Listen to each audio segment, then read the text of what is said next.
नहीं थके तो बोले जरा या रसूल अल्लाह, या रसूल अल्लाह, और जोर से बोलो या रसूल अल्लाह। डॉक्टर इकबाल ने कहा था यूं तो सैयद भी हो, मिर्जा भी हो, अफगान भी हो, तुम सभी कुछ हो, बताओ कि मुसलमान भी हो। पढ़ो अपनी तारीख और समझाओ जमाने को, अपने आप को बदलो। मोहम्मद बिन कासिम ने क्या कहा, बस आप मुझे सुन ले, उसका मसला छोड़ दीजिए। मैं हूं ना, अगर ये भी नहीं बोलेगा मैं ऐसे बोल लूंगा। अल्लाह ने हुजूर के कदमों के लुक़्मों में वो बरकतें दी है, बिना माइक के भी वहां तक आवाज जाएगी मेरी, टेंशन नहीं है कोई भी। लेकिन महफिल इतनी अच्छी है ना, तो फिर नहीं चाहता कि इसका तसलसल टूटे। पूरे मजमे ने कहा था घर जाने का वक्त है या यहीं से सीधे चलना है। मोहम्मद बिन कासिम छोटी सी जमात लेके 7 समंदर पार, 18 साल का नौजवान आया। आज हम देखें 18 साल का हो जाए तो अम्मा कहती है भी तो बालक है, गलती कर दे कोई भी कह रहे बालक है, ठीक हो जाएगा बाद में, बच्चा ही तो है। हम आज 18 साल के को बच्चा कहते हैं, और वो 18 साल का समंदरों का सीना चीर के साहिल पे आया, और दुश्मनों की ईंट से ईंट बजा करके जब इस्लामी शहजादी को लेकर के चलने लगा ना, तो किसी ने रुक के कहा था मोहम्मद बिन कासिम जरा रुक तो सही, तुझे इतने दूर आते हुए डर नहीं लगा, डर नहीं लगा? उसने कहा डर किस बात का, जब से हुजूर का कलमा पड़ा के डर तो रगों से निकल ही गया है। यहां आया है चंद लोगों को लेकर के, वो तो किस्मत अच्छी थी कि जीत के जा रहा लेके बहन को, मारा भी तो जा सकता था। उसने कहा मरना बेहतर था बेगैरती के जीने से, कम से कम तारीख में ये तो लिखा जाता कि गैरतमंद भाई बहन की आबरू बचाते हुए मारा गया था। इससे सबक सीखना चाहिए पूरी उम्मत मुस्लिमा को। ये जुमले मोहम्मद बिन कासिम के थे, कम से कम ये तो लिखा जाएगा कि एक बहन की आबरू बचाते हुए भाई मरा था। एक बेटी ने खत लिखा तो समंदर का सीना चीर के मोहम्मद बिन कासिम आया। आज हजारों बहनें शहीद हो गईं, फिलिस्तीन में किसी भी बेगैरत हुक्मरान को गैरत नहीं आई। 57 मुमालिक हैं हमारे, 2-4 मुल्कों को छोड़ के उनके जितने भी हुक्मरान हैं सारे नामर्द और हिजड़े हैं। कसम खा के कहता हूं, आज सद्दाम हुसैन होता ना तो इजराइल की मिट्टी पलीत कर देता। दिल दुखाए दिल, वो सऊदी अरबिया जो इस्लाम की ठेकेदारी का ठेकेदार बना बैठा है, और उनकी दुनिया भर में ढिंडोरा पीटने वाली नाजायज देवबंद की औलादें, नजद की बदमाश औलादें जो कहते हैं अगर हक पे न होते तो काबे की चाबी उनके पास क्यों होती। मेरा चैलेंज है उन्हें, साबित करो मेरे हुजूर का मदीना शरीफ। अभी दिलदार भाई वगैरह उमरा करके आए, उन्होंने मुझे बताया ये लोग कुत्ते खबीस मस्जिद नबी के सामने, ये वहीं से थोड़ा सा आगे बढ़ के पिक्चर हॉल बना रहे हैं। और अभी यहूदियों के किसी जनरल ने कहा कि सऊदी अरबिया हमारी मुट्ठी में है, और ये सच है क्योंकि ये अमरीकी दलाल हैं, यहूद की नाजायज औलादें हैं। ये जितने भी आले सऊद हैं ये सारे के इब्नुल यहूद हैं। हाँ, वरना मदीना हुजूर का वो शहर है, जानते हो, जिसे मेरे हुसैन ने सिर्फ इसलिए छोड़ दिया था कि यहां खून का कतरा ना गिरे, इसलिए नवासे ने नाना का शहर छोड़ दिया, वरना किसी की मां ने दूध नहीं पिलाया था। हजरत अब्दुल्ला इब्ने उमर ने कहा था हुसैन अगर आपका हो तो अगर उसके साथ 22,000 है, तुम्हारे साथ लाखों तलवारें होंगी, मदीना छोड़ के ना जाइए। तो मेरे इमाम ने कहा था छोड़ के न जाता अगर इस शहर के हुर्मत का एहतराम का ख्याल अगर ना होता, इसलिए छोड़ रहा हूं ताकि मेरे नबी के शहर में खून का कतरा ना गिरे। और ये जो आले यहूद बैठे ये सऊद बन करके, तुम्हें क्या लगता ये तुर्कों से छीन लेते? औकात थी इनकी, चुटकियों में मसल देते तुर्की ने, चुटकियों में। फिर इन्हें हरम क्यों दिया? क्योंकि ये वहां पे खून बहाने पे आमादा थे, और तुर्क मदीने और मक्के का एहतराम करने वाली कौम है। इसलिए कहा था खून बहाने से बेहतर है लो हम मदीना छोड़ के जा रहे हैं। रोना आता आज उम्मत की किस्मत पे रोना आता है मुझे। सोचता हूं कि हुजूर पे मजार में क्या गुजरी होगी जब यहूदियों ने बैतुल मुकद्दस के ताले फिर से तोड़े। सलाहुद्दीन अय्यूबी की रूह तड़प गई होगी जब इन कमीनों ने जाकर के उसमें अपने मजहब के मुताबिक इबादत की होगी। मर गई गैरत। आपसे भी एक सवाल है मेरा, हम फिलिस्तीन फिलिस्तीन फिलिस्तीन की मदद गाते रहे, लेकिन उनके लिए क्या किया? क्या किया उनके लिए? आप कहेंगे हम कुछ नहीं कर सकते, बिल्कुल ठीक है, कुछ नहीं कर सकते, उनकी मदद नहीं कर सकते, वहां जा नहीं सकते, मगर फिर इतना तो कर सकते हैं कि उनके लिए हाथ उठा के दुआएं कर सकते थे। सच बताना कितने लोगों ने तहज्जुद में उठने की आदत इसलिए बनाई है कि हम आज रात को उठ के फिलिस्तीन के लिए दुआ करेंगे। कोई नहीं उठा हम में से। थोड़ी देर चैटिंग की, वीडियो देखी, कुछ आंसू आ गए, थोड़ी सी बात कर दी, थोड़ा सा कमेंट कर दिया, बस हो गए मुसलमान। हमने इतना किरदार अदा किया। मैं पूछना चाहता हूं, हम एक तरफ तो कहते हैं हम फिलिस्तीन के हक में हैं और दूसरी तरफ हम इजराइल के प्रोडक्ट यूज करते हैं। बताओ किले किसका पानी? इजराइल का। मैं कहता हूं उसके भरी हुई बोतलों से बेहतर है किसी नाली का बहता हुआ पानी पी लो, इसलिए कि उसमें निजासत मिली होगी, किसी मजलूम के खून का असर नहीं होगा। बर्गर और पिज्जे खाने वालों, अपने बच्चों को KFC का सामान ला करके खिलाने वालों, मैं पूछना चाहता हूं क्या तुमने नहीं देखा जब फिलिस्तीन के बच्चे हाथ में फीडर लेके दूध के लिए रो रहे हैं, क्या तुम्हें ख्याल तक नहीं आता कि तेरे बच्चे जब यहूद और नसारा के बनाए हुए सामान से पेट भर के सोते हैं, उसी के खरीदे हुए बारूद से फिलिस्तीन के मजलूमों पे ज्यादती की जाती है? कम से कम उसे बंद करके ये तो बता दिया होता कल भी हम मजलूमों के साथ थे, आज भी मजलूमों के साथ हैं और आखिरी सांस तक हम मजलूमों के साथ खड़े रहे। बहुत अच्छी। जिसे डर लगता हो वो डरे और मर जाए जाके। हमें ऐसी बेगैरती की जिंदगी गवारा नहीं, हम तो गैरत वाली मौत मरना गवारा करते। आज हम कहां खड़े, कसम खा के कहता हूं, जितनी आग है और जो चीख है फिलिस्तीन की रही है ना, अगर उमर होते ना तो जमीन आसमान एक कर दिया होता। आधी दुनिया का बादशाह है उमर, जो कुर्सी पे बैठा तो शेर बकरी एक जगह पानी पीने लग गए। ये उमर का दबदबा था।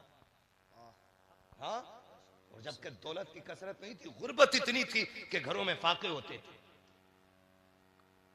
मगर आज हम कहां खड़े? हमें सोचना पड़ेगा, हम किरदार बेहतर करें अपना, हम मामलात इतने खूबसूरत कर लें कि लोग हमें देख के कहें अगर मुसलमान इतने खूबसूरत हैं तो जो इस्लाम लेके आया गया वो नबी कितना खूबसूरत रहा होगा। वाह वाह वाह वाह। करेंगे इंशाअल्लाह, वादा करते हैं इंशाअल्लाह। हाँ, वक्त तो पूरा हो चला है, बस मेरी आपसे गुजारिश है,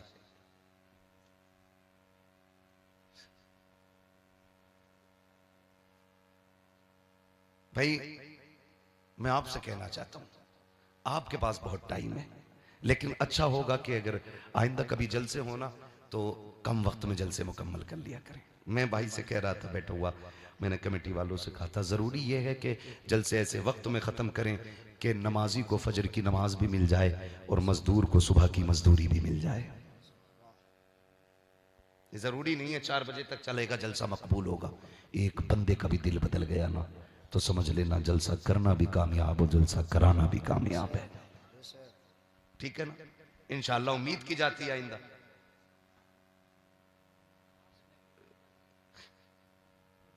मैं ये कहना चाहता हूं थोड़ा सा कि ये कि जलसों को इंशाअल्लाह आइंदा मुकर्ररा वक्त में मुकम्मल करेंगे। अपने उलमा से मशवरा करें, पूछें कि जलसा कब से कब तक चलेगा और कैसे चलेगा, उसी हिसाब से रखा जाए। जलसों को बामकसद करें, खाली शोर मचाना, वो हल्ला करना, जाके कहना मौलवी आया कुर्सी तोड़ गया, माइक फूंक गया, इससे कब्र में कोई ठंडक नहीं पड़नी है। नहीं है सूफी साहब, यही मसला है। हाँ, इससे कोई नतीजा नहीं। नात सुनो अदब के साथ, और ऐसे अदब से कि नात यहां हो रही हो, दिल गुंबदे खजरा का तवाफ कर रहा। हाँ, वो छतरी ऐसे खुलती है कि जैसे पर फरिश्तों के, फिर उसके साये में इफ्तार करना याद आता है। मगर सुनो ना इसको, फिर दिल से सुनो। ये नहीं कि इस पे ठुमका लगाना है, इस पे डांस करना है। फिर दिल छतरियों के ही आसपास होना चाहिए, फिर मंजर वही होना चाहिए। जो गया गए वो ये सोचे मैं वहां हूं, जो नहीं गया गए वो ये सोचे इंशाल्लाह मैं वैसे ही जाके इफ्तार करूंगा। ऐसे बदले अपने आप। कोई सलाम आया तो तब्दीली आती चली। बेटियों को उनका हक मिला। झूठ बोलते हैं जो कहते हैं इस्लाम आतंकवाद टेररिज्म को बढ़ावा देता है। जो जिहाद की बातें लोगों ने कुरान की आयतों के हवाले से की है ना, उसको भी लोगों ने सही से नहीं समझा है। मैं आपसे कहना चाहूंगा, खुदारा अपने रवैये बेहतर कर लें, अपने तरीके बेहतर कर लें। हुजूर आए, बेटियां मुस्कुराने लगी। हुजूर आए, बहनें मुस्कुराने लगी। मेरे नबी ने फरमाया, जो बहन बेसहारा हो करके माँ बाप ना हो, भाई के घर आ जाए और भाई उसके सर पे हाथ रख दे, तो फरमाया, सुने आका फरमाते, अल्लाह भाई को वैसे ही सवाब अता करेगा जैसे बाप को बेटी के सर पे हाथ रखने का सवाब अता फरमा। ये इस्लाम की खूबसूरती है। हाँ, बेटी बन के आती है ना तो फिर 21 नेमतें लेके आती है, रहमतें। बहन बन के आती है तो 11 रहमतें लेके आती है। या रसूल अल्लाह, बहन बनी 11 नेमतें, बेटी बनी 21 रहमतें, बीवी बन के आए तो फरमाया फिर वो जन्नत की जमानत बन के आती है। कैसे? फरमाया, मियां बीवी एक दूसरे को मुस्कुरा के देख लें, अल्लाह दोनों के गुनाह माफ फरमा दिया करता है। लेकिन यहां आमने सामने बैठ गए तो जंग चालू। LOC कारगिल कह रहे, हाँ 7 साल 8 साल के बाद कह रहे, यार एक बात याद आई। कहा क्या? कि वो जो चावल बने थे तुम्हारे यहां खाने में, वो क्या रेट के थे? 8 साल के बाद पूछ रहा बीवी से। ठलुआ है ना, बेरोजगार है, काम कोई है ही नहीं, तो यही पूछेगा बीवी से। उसे पता ही नहीं कि तेरे बाप ने मेरी बेइज्जती कराई थी। 2 रंग का चावल था वो। आज कह रहा 8 साल के बाद। और जब बाप की बात आती है ना, अंदर की बात बता दूं आप लोगों को, ये घर जाके मत बताना। अगर घर चलाने हैं ना तो बीवी के बाप और भाई को कभी बुरा मत कहना। ये बात अपने तक ही रखना। क्यों शिवानी साहब, आप तो सब कुछ झेले बैठे। भाई हम भी उसी कैटेगरी में है जिसमें ये अल्लाह ने बड़े खूबसूरत बच्चे और बच्चियां अता की हैं भाई को, और सारे ही बच्चे पढ़े लिखे हैं, काबिल बच्चे हैं माशाल्लाह। बाप दिनों रात इसलिए मेहनत करता है ताकि बेटे के सर पे साया आ जाए। इसलिए बाप दूर दराज का सफर करता है ताकि बच्चियों की जिंदगी में बहार ला सके। ये सिर्फ इनका ही नहीं, हर बाप का यही मामला है, हर बाप का। लेकिन औलाद पे ये लाजिम है उसकी कुर्बानियों का ख्याल रखे। ये नहीं वो बूढ़ा हो जाए तो उसे रोड पे छोड़ दे, वो अपना आप एसी में पैर पे पैर रख के आज अब्बा नहीं दिख रहे। सुन भाई, जब अब्बा को तू नहीं दिखता था ना, वो पैर पे पैर रख के नहीं कहते थे आज मेरा बेटा नहीं दिख रहा है, वो लाठी उठा के निकल जाते थे। किधर है मेरा बेटा? एक एक से पूछते थे, फला फला फला, तूने मेरा बेटा देखा, तूने मेरा बेटा देखा। जब तक तू आ नहीं जाता था वो बैठते नहीं थे। तुझ पे भी ये लाजिम है, अगर अब्बा नजर नहीं आ रहे ना, एक बार तू भी निकल, बाप को तलाश करो, उसे पता चलेगा ना मेरा बेटा मुझे ढूंढने निकला। अल्लाह की कसम खा के कहता हूँ, उसका दिल ठंडा होगा, दिल से एक आग निकलेगी, दुआ बनेगी, अल्लाह उसी दिन से तेरी तकदीर के फैसले फरमा देगा। ये आप सब पे लाजिम है, मुझ पे भी लाजिम, मुझ पे भी लाजिम। मैं कभी कभी सोचता हूं वो बंदे कितने खुश नसीब है जो माँ बाप के पास रहते। हमें बहुत कम वक्त मिलता माँ बाप के पास बैठने का, लेकिन उसमें भी कोशिश करते हैं कि उनके कदमों में बैठने जगह मिले।